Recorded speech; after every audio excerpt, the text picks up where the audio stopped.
누가복음 6장 27절부터 36절까지 한 절씩 교독하겠습니다. 그러나 너희 듣는 자에게 내가 이르노니 너희 원수를 사랑하며 너희를 미워하는 자를 선대하며 너희를 저주하는 자를 위하여 축복하며 너희를 모욕하는 자를 위하여 기도하라. 너희 입뺨을 치는 자에게 젖뺨도 돌려대며 내 겉옷을 빼앗는 자에게 속옷도 거절하지 말라. 내게 구하는 자에게 주며 내 것을 가져가는 자에게 다시 달라 하지 말며 남에게 대접을 받고자 하는 대로 너희도 남을 대접하라. 너희가 만일 너희를 사랑하는 자만을 사랑하면 칭찬받을 것이 무엇이냐? 죄인들도 사랑하는 자는 사랑하느니라. 너희가 만일 선대하는 자만을 선대하면 칭찬받을 것이 무엇이냐? 죄인들도 이렇게 하느니라. 너희가 받기를 바라고 사람들에게 구워주면 칭찬받을 것이 무엇이냐? 죄인들도 그만큼 받고자 하여 죄인에게 구워주느니라. 오직 너희는 원수를 사랑하고 선대하며 아무것도 바라지 말고 구워주라. 그리하면 너희 상이 클 것이요 또 지극히 높으신 이의 아들이 되리니 그는 은혜를 모르는 자와 악한 자에게도 인자하시니라. 너희 아버지의 자비로우심 같이 너희도 자비로운 자가 되라. 아멘. 누가복음 6장은 하나님 나라의 그 주권이 어디에 있고 그 통치의 원리 방식을 따라 살아가는 하나님의 백성이 어떠한 삶의 태도를 가지고 살아가야 될지에 대한 내용들을 담고 있습니다. 6장 1절부터 11절까지 안식일 논쟁에 대한 내용들이 나타나죠. 거기에서 예수님께서 안식일의 주인은 바로 나다라고 선언하시면서 이 땅에 임한 하나님의 나라의 통치의 주권은 바로 예수 그리스도 안에 있다는 사실을 선언하십니다. 출애굽 당시 출애굽한 이스라엘 백성들에게 나타내 보여주셨던 하나님, 여호와 하나님에 대한 그 이름을 선언하시면서 이 땅의 통치와 이 땅의 주권은 바로 나 여호와 하나님에게 있다라는 사실을 보여주셨던 것처럼, 그리고 시내산 밑에서 이스라엘 백성들에게 당신의 법, 십계명의 말씀을 선언하셨던 것처럼 지금 예수님께서도 이 땅의 통치 원리, 그 방식 주권은 바로 나에게 있다는 사실을 밝히면서 이제 그 백성들을 향한 하나님의 통치 원리의 방식, 그 백성들의 삶의 태도가 어떠해야 되는지에 대한 선언을 이제 하고 계시는 장면입니다. 6장 17절부터 마지막 49절까지를 우리가 평지 설교라고 그렇게 일컫습니다. 그래서 이스라엘 백성들이 시내산 밑에서 하나님의 말씀을 받았던 것처럼 지금 하나님의 백성들, 당시의 제자들, 예수 그리스도를 따랐던 많은 사람들이 지금 하나님의 말씀을 듣고자 기다리고 있는 것이죠. 병 고침을 받고자 하는 사람들도 있었고 하나님의 말씀을 듣고자 하는 그러한 많은 사람들이 몰려오기 시작했어요. 그래서 20절부터 26절까지는 참된 복이 무엇이고 화가 무엇인지에 대한 4가지씩의 설명을 예수님께서 비유로 설명해 주시죠. 그리고 27절부터 36절까지 원수를 어떻게 너희들이 사랑해야 하는가, 그 원수를 사랑할 수 있는 근거가 무엇인지에 대한 내용들을 설명해 주세요. 그리고 마지막 37절부터는 비판하지 말고 정죄하지 말고 너희들이 하나님의 백성으로서 어떻게 살아가야 될지에 대한 실천적인 권면들을 마지막으로 해주고 계십니다. 12사도를 세우신 이후에 복과 화에 대해서 선언하실 때 비록 너희들은 가난하고 줄이고 울면서 박해를 받고 있지만 그러나 참된 복을 갖고 있는 사람들은 바로 너희들이다. 지금 배부르고 또 다른 사람들에게 칭찬받고 웃고 있는 그 사람들이 좋아 보일지는 모르겠으나 그러나 가난하고 줄이며 울며 애통하고 있는 너희들이 참된 복을 받은 사람들이다라고 예수님께서 말씀해 주고 있어요. 가난이라고 하는 것은 단순히 경제적인 어떤 궁핍을 얘기하고 있지는 않습니다. 다윗이 시편에서 고백하는 것처럼 자신을 향해서 가난한 자라고 그렇게 선언을 하는 장면이 나와요. 그 가난이라고 하는 것은 교만의 반대, 그러니까 겸손한 그런 태도를 얘기하는 것이죠. 다윗은 왕으로서 수많은 권력도 있었고 물질도 아주 풍요했던 사람이 가난하다라고 얘기했다는 것은 겸손했다라고 하는 그런 의미였겠죠. 그러니까 겸손한 자로 하나님 앞에 나아갈 수 있는 그런 사람들은 겸손한 자가 되어야 되는데 그 겸손한 자는 복이 있는 거예요. 그러니까 하나님의 나라로 들어가는 그 사람들이 바로 복이 있다라고 얘기하고 있는 것이죠. 그러니 성경에서 얘기하고 있는 그 복은 무엇이냐면 구원이겠죠. 하나님 나라에 들어가는 그 자격은 바로 예수 그리스도를 믿고 그분의 통치를 따르는 삶, 바로 하나님의 자녀들만이 누릴 수 있는 그런 복이기 때문에 그렇습니다. 이 땅에서 많은 사람들이 물질의 풍요함 그리고 권력과 지위를 누리면서 웃고 떠들면서 다른 사람들에게 칭찬을 받고 있는 자리에 있어서 저 사람들은 예수 그리스도를 믿지 않음에도 불구하고 저렇게 복이 있구나 라고 그렇게 생각할지 모르겠지만 성경에서 얘기하는 복은 그런 물질과 칭찬과 권력과 지위의 복이 아니에요. 하나님의 나라로 들어갈 수 있는 그 자격을 갖춘 사람, 예수 그리스도를 믿음으로 받게 되는 그 복에 대해서 얘기해주고 있는 것이죠. 그 사람들은 어떠한 고난과 위협과 아픔과 슬픔 중에서도 결코 소망을 잃지 않고 이 인생의 길을 끝까지 걸어갈 수 있는 사람들입니다. 어떠한 박해 속에서도 기뻐하며 나아갈 수 있는 사람들이죠. 그래서 27절부터 36절까지 원수를 사랑하라 라고 하는 그러한 사람들에 대한 그러한 자격은 바로 이런 소망을 가진 사람들이 할 수 있는 일이에요. 지금 예수님께서는 하나님 나라에 속한 제자들을 향해서 얘기하고 있는 내용이거든요. 우리로서는 그 일들을 다 할 수 없지만 구원의 은총을 경험한 그 사람들, 하나님의 나라에 속한 그 사람들이 갖는 그 삶의 특징들은 바로 예수 그리스도를 만난 그 사람들만이 할 수 있는 일이에요. 그래서 그 사람들에게 요구하시는 거죠. 이 땅에서의 삶의 가치와 논리와 방법대로 살아가지 마라. 원수를 사랑하라. 라고 우리에게 선언하고 계시는 거예요. 26절까지는 화에 대해서 선언하는 바로 앞절에 이제 화에 대해서 선언하거든요. 그리고 27절에 보시면 그러나라고 하는 그런 접속사로 시작해요. 그러니까 앞에 있는 내용과는 정반대의 어떤 상황에 대해서 얘기하고자 하시는 것이죠. 앞에 화를 당하는 사람들과는 다른 방식의 삶이 있다. 그 다른 방식의 삶을 살아갈 수 있는 사람들은 바로 너희들이다. 라고 그렇게 얘기해 주고 있는 거예요. 유대교에서는 이웃을 얘기할 때 종교적으로 생각이 같은 사람들, 그 사람들을 보통 이웃이라고 얘기했거든요. 그래서 자신을 반대하고 악의를 품고 종교적으로 대적하는 그 사람들을 이웃이라고 얘기하지 않았어요. 그래서 지금 종교적으로 반대편에 서 있는 예수님과 제자들을 향해서 그 유대교에 있었던 사람들은 자신의 이웃이라고 생각하지 않았겠죠. 그리고 쿰란 공동체에서는 종교적인 반대편에 있는 사람들을 향해서 미워하는 것, 그것을 당연한 권리로 여겼어요. 그러니까 지금 유대교에 있었던 그 사람들이 예수님의 가르침과 제자들이 하고자 했던 그 방식을 들으면서 어떠한 생각을 했을까요?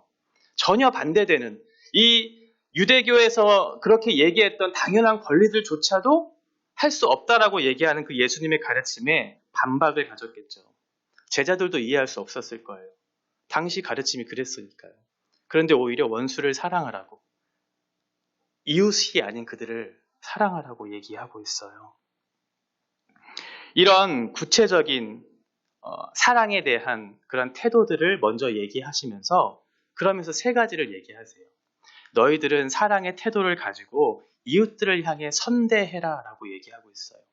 선대할 뿐만 아니라 자신에게 있는 그런 사랑의 마음의 표현을 말하라 라고 얘기하고 있고 그들을 위해서 기도하라 라고 얘기했어요. 마치 예수님께서 스데반 집사처럼 그들의 죄를 그들에게 돌리지 말아달라고 했던 그런 기도와 같이 그렇게 네 가지 정도의 일들을 구체적으로 그들을 향해 나아가라고 얘기해주고 있는 것이죠. 29절에서는 그런 구체적인 예들에 대해서 이제 설명해주고 있어요.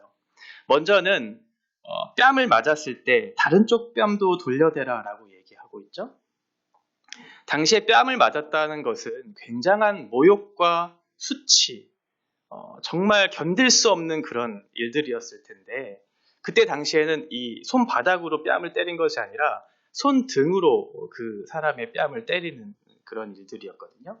더 수치스럽고 모욕적인 행동이었어요. 사람을 무시하는 그런 행동이었죠.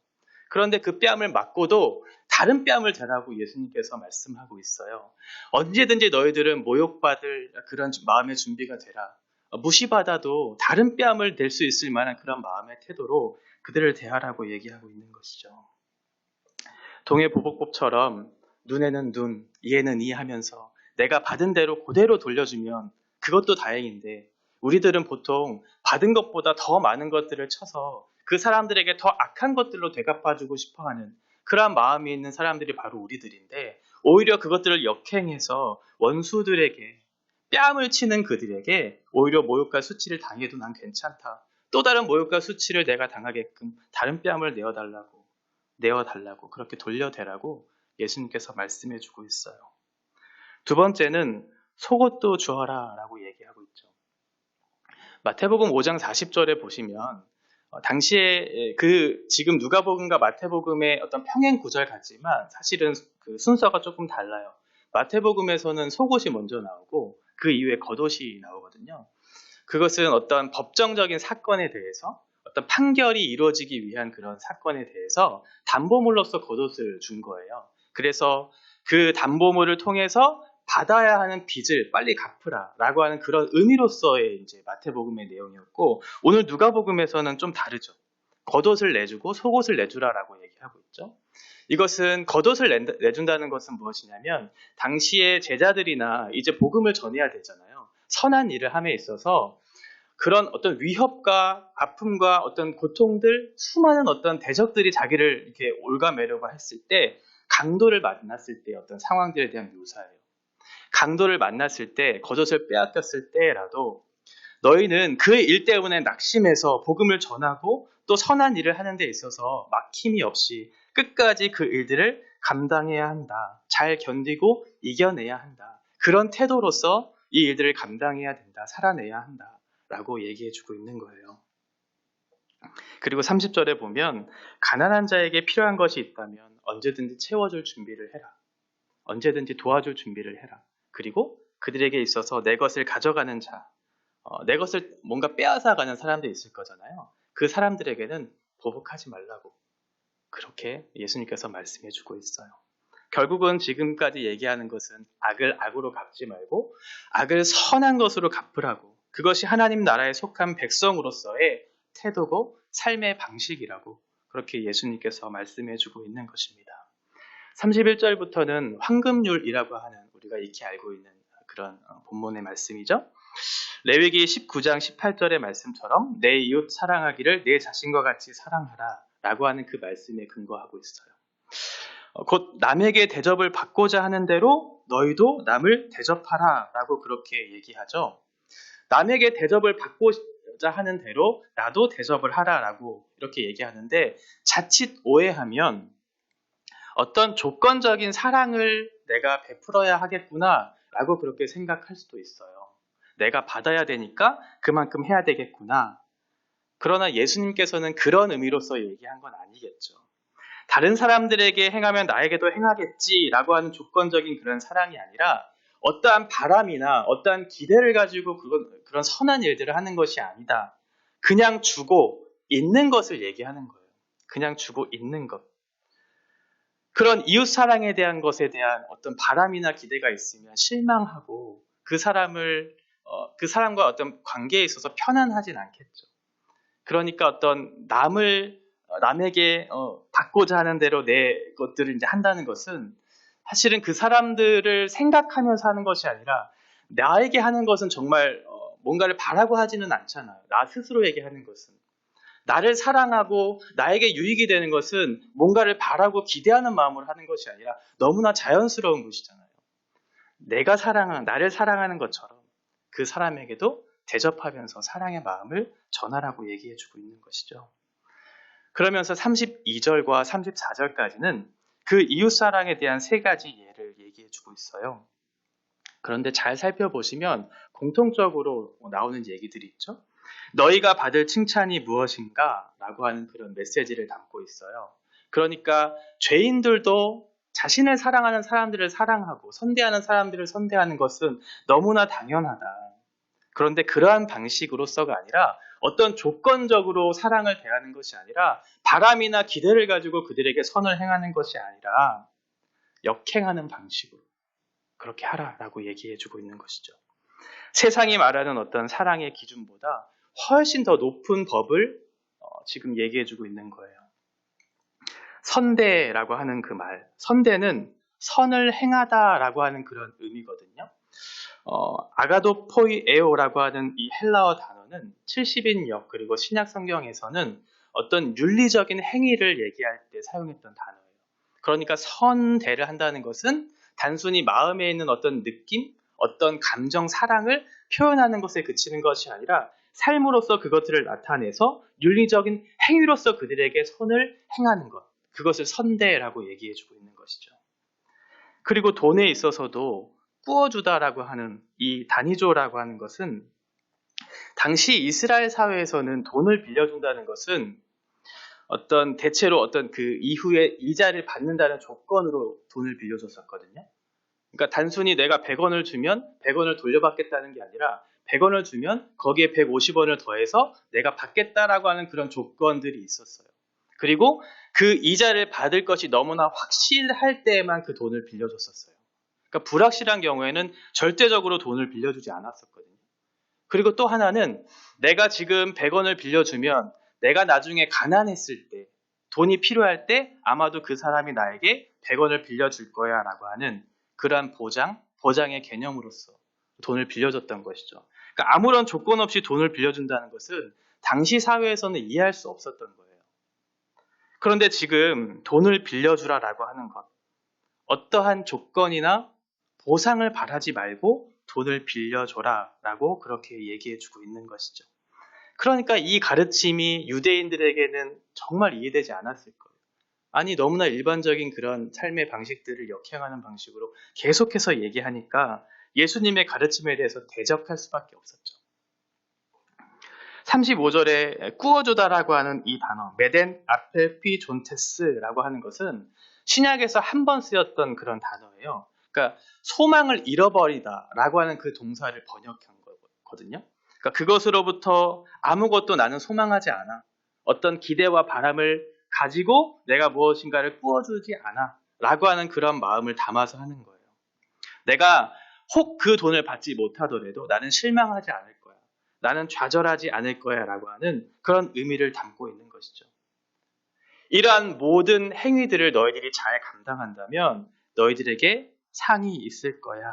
지극히 높은 이의 아들이 될 것이야. 라고 하는 그 상을 우리에게 말씀해주고 있죠.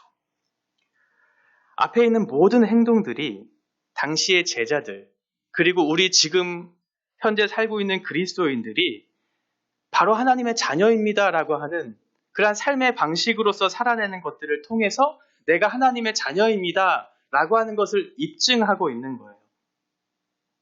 하나님께서 인정할 만한 그 사랑, 그것이 너희를 통해서 나타났구나. 그것이 하나님으로부터 인정받았다는 거예요. 우리가 받을 상, 하나님으로부터 인정받는 그 상이죠. 하나님의 자녀가 되었다는 것, 그리고 하나님의 자녀로서의 삶을 살아가는 방식이 너희를 통해서 나타났다는 것을 하나님으로부터 인정받는 것, 그것이 이 땅에서 누릴 수 있는 참된 복입니다. 우리는 우리 스스로 우리의 자격과 조건과 어떤 능력을 가지고 원수를 사랑할 수는 없습니다. 그래서 예수님께서는 너희들이 원수를 사랑하라 이렇게 얘기했었을 때 바로 그 근거를 36절에서 주고 있는 거예요. 이렇게 할 수 있는 근거는 바로 하나님의 성품에 있는 것이다. 하나님의 자비로우심 때문에 그런 것이다. 라고 얘기하고 있죠. 고아와 과부와 외국인, 억압당하는 자를 그저 외면하지 않으시는 하나님의 그 성품을 너희들이 경험하지 않았느냐. 그 예수 그리스도의 성품을 너희들이 의지하고 도움을 구한다면 너희들은 이 길들을 걸어갈 수 있을 것이다. 라고 하는 것을 우리들에게 가르쳐 주고자 하시는 거예요. 예수님이 이 땅에 오신 목적은 그 하나님의 나라의 통치가 어떻게 구체적으로 실현되는지를 보여주기 위해서 이 땅에 오신 것이거든요. 우리는 그만한 능력이 없으니까 예수님만이 그 진리를 행할 수 있다는 사실을 우리에게 나타내 보여주셨고 우리는 아무리 노력해도 우리의 힘과 착취와 억압과 경쟁의 방식으로 이 세상을 바꾸어 가려고 노력하지만, 그러나 우리가 인정할 것은 뭐냐면, 그런 것들로 이 세상에 있는 어떤 죄와 사망과 불합리한 것과 사랑하지 못하는 것들과 그런 것들을 바꿀 수 없다. 오직 예수 그리스도만이 진리이시다. 그분 안에서만 죄와 사망의 모든 법에서 벗어날 수 있고, 참된 평화와 진리와 사랑이 오직 예수 그리스도 안에만 있다는 사실을 너희들은 기억해라. 너희들 스스로가 악을 악으로 갚지 못한다. 악을 악으로 갚을 수밖에 없다. 악을 선으로 갚을 수 있는 능력은 너희에게 없다. 오직 예수 그리스도의 통치를 바라면서 예수 그리스도 안에 있을 때 그것들을 넉넉히 감당할 수 있다라는 것들을 우리에게 밝혀 보여주시는 것입니다. 하나님 나라의 통치 아래 그러한 신실한 그러한 사람들로 우리들이 서기를 바랍니다. 세상의 논리, 그 방법, 그것이 아니라 하나님 나라의 백성으로서 우리가 갖고 있는 지위들이 있잖아요. 하나님 나라의 백성으로서 살아낼 수 있는 그런 방식들이 있잖아요. 우리에게 그런 믿음이 있잖아요. 그러한 방식으로, 그러한 믿음으로 하나님을 의지하면서 살아간다면 성도된 자랑을 우리가 마음껏 드러내며 이 길들을 걸어갈 수 있을 것입니다. 이 땅에서 누릴 수 있는 가장 큰 복은 바로 예수 그리스도를 닮아가는 것이기 때문에 그렇습니다. 기도하겠습니다. 거룩하신 주님, 우리의 모든 삶의 주권과 통치는 오직 예수 그리스도 안에 있음을 고백합니다. 우리는 어떠한 방식으로든 옳게 하나님 앞에 살아가려고 노력하지만 때로는 좌절하고 실망하고 낙심합니다. 그래서 더욱더 우리는 주님을 바라볼 수밖에 없다는 사실을 깨닫습니다. 오늘도 우리에게 주시는 이 말씀, 오직 예수 그리스도 안에만 참된 진리가 있고 오직 예수 그리스도 안에만 참된 생명이 있다는 사실을 기억하면서 우리의 힘으로서가 아니라 하나님 나라의 백성으로 살아가는 모든 통치 원리의 방식과 그 힘과 근거는 하나님 안에 있다는 사실을 기억하면서 오늘 하루도 우리 주님을 굳건하게 붙들면서 믿음으로 살아갈 수 있도록 저희들을 붙드시고 저희들과 함께하여 주시옵소서. 예수님의 이름으로 기도합니다. 아멘.